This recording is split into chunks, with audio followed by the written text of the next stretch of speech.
Kim, thank you for being here. So, perhaps you've been hearing some of the discussion that we've been having about what investors need to consider here. We just heard Will McGough talk about capitalism coming back to Washington. That does seem to be the read-through from investors. What are you telling your clients on that front today? Well, that theme certainly makes sense in the aftermath of the re-election of Donald Trump.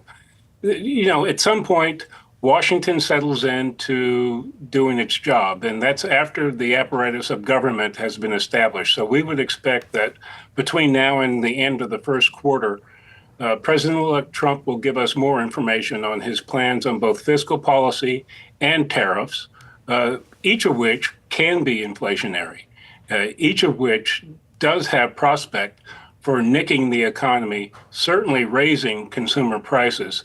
That's the modern and the long-term history of tariffs, is that they nick growth, they raise inflation, and they raise consumer prices. It's part of that inflation channel. And so I understand the notion that capitalism is returned to Washington, but it's very difficult to make a case that there's much that Washington can do to increase the attractiveness of the U.S. overall as a foreign direct investment locus. It's owned that champion's title for many years running now.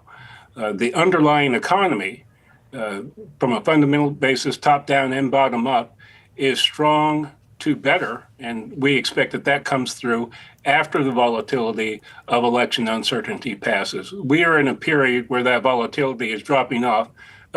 Notably and understandably, there's an extra dollop in today's market, and that may last a few trading sessions. It may last longer, but a lot of that is the expected kickback you get after election volatility moves away. What about deregulation, Kim? What do you think the path forward looks like there?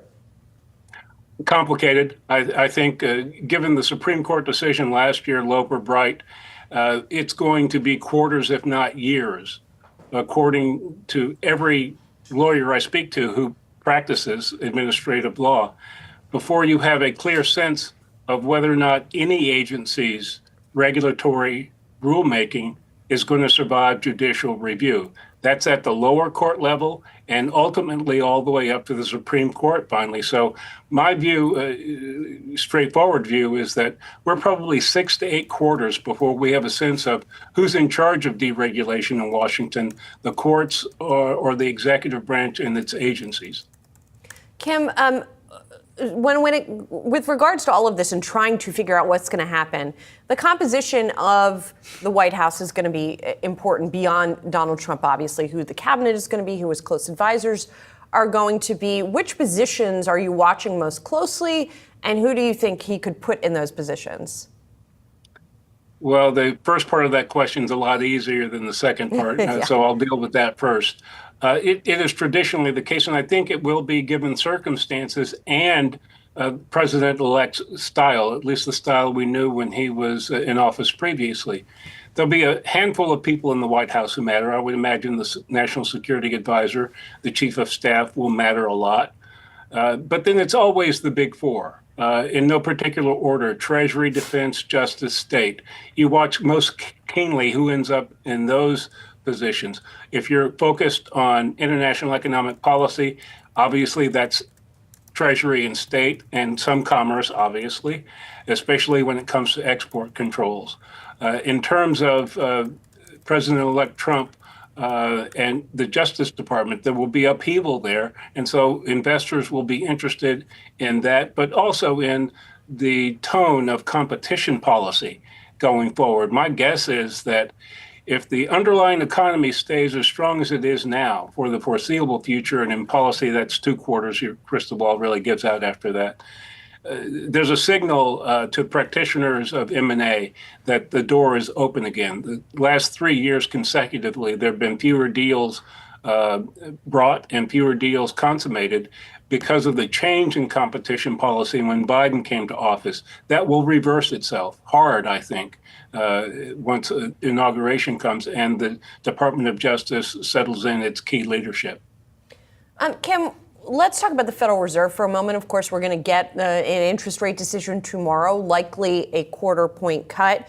But there's something to be said about the interplay between that and politics now as well, with President-elect Trump on the campaign trail talking about, the independence of the Fed, raising questions about that. Some of his advisors sort of raising the idea of a shadow Fed chair, for example. What do you make of all of that, and what should investors make of it?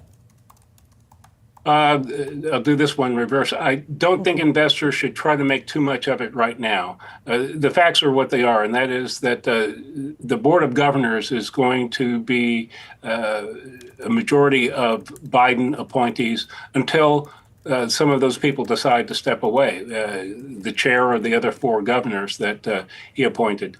In terms of policy making, I think Governor Waller was fairly straightforward 5-6 weeks ago in talking about presidents have a point of view, but they don't have a vote on the Open Market Committee.